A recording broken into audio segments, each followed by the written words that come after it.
Developing tonight, a Republican congressman introduced legislation a few hours ago challenging the president's executive orders on health care. Now, first, President Obama, by himself, delayed the employer mandate for a whole year with just a stroke of a pen, and there was outrage about whether he could do that. Then, when the rollout started going south, the president came out last week and asked the insurance companies to ignore the federal regulations that were causing millions of Americans to get kicked off of their insurance plans. Once again, Congress said, hello. But when we did some digging, we found that then-candidate Obama exhibited a much different take on executive power when he was campaigning against President Bush, well, against what President Bush had done back in 2008. Listen to this. We've got a government designed by the founders so that there'd be checks and balances. You don't want a president too powerful, or Congress is too powerful, or courts are too powerful. Everybody's got their own role. Congress's job is to pass legislation. The president can veto it or he can sign it. But what George Bush has been trying to do as part of his effort to accumulate more power in the presidency is he's been saying, well, I can basically change what Congress passed by attaching a letter saying, I don't agree with this part or I don't agree with that part. I'm going to choose to interpret it this way or that way. That's not part of his power. But this is part of the whole theory of George Bush, that he can make laws as he's going along. I disagree with that.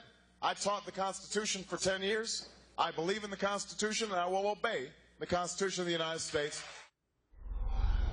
Wow.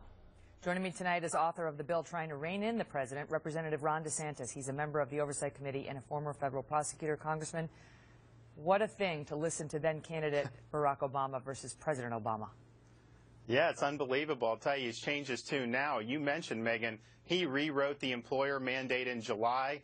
He changed the date of the statute. It was very clear. And then with this grandfather issue, he said, I'm going to extend the grandfather clause to some of these plans that were people got after 2010. Well, he can't do that by executive order. Congress can do that by statute. And in fact, we tried to make statutory changes in both those instances, and he's threatened to veto our bills. So it's a very odd position he's taken. He doesn't want Congress doing it legislatively, even though we have the legislative authority, but he'll just go ahead and make similar changes on his own, and ultimately that's not the way the Constitution is structured. I believe in the Constitution. I taught the Constitution for 10 years, and I will not be doing an end run around Congress. What can be done? I mean, what happens with your bill? So my bill is basically, the House is going to express its disapproval about that, so we're on record as saying we don't think that's constitutional. Now, that doesn't solve all the problems, but the problem, Megan, was no one was saying anything. And so I felt that if we just remain silent, then his actions would basically become part of the standard operating procedure going forward. And so I don't want to have this precedent set, not only for this president, but for other presidents. But even in the news today, there's talk that he may allow individuals to go around healthcare.gov and get subsidies going directly to the insurers, and you can't do that in the statute. We know he wants to do a union bailout. So there are all these things that are going to be coming down the pike. So we in Congress have got to make our voice heard, and my hope is that some of my friends in the other party will put the constitutional duties they have above their partisan self-interest and join with me to tell the president that he can't rewrite laws. What is going to happen when the shoe is on the other foot and there is a Republican in the White House and he starts doing these things? I mean, if the Democrats control, one or both houses of Congress at that point, they're going to rue the day they allowed this kind of expansion of executive power.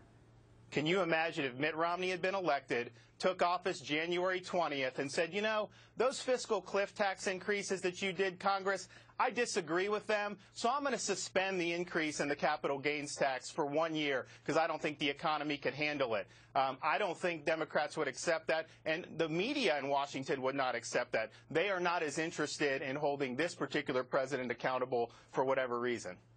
It's amazing to see that clip. We're going to post it on our Facebook page so people can look and listen for themselves at a different sounding Barack Obama just a few years ago. Representative Ron DeSantis, thanks for being here. Anytime. Well, we also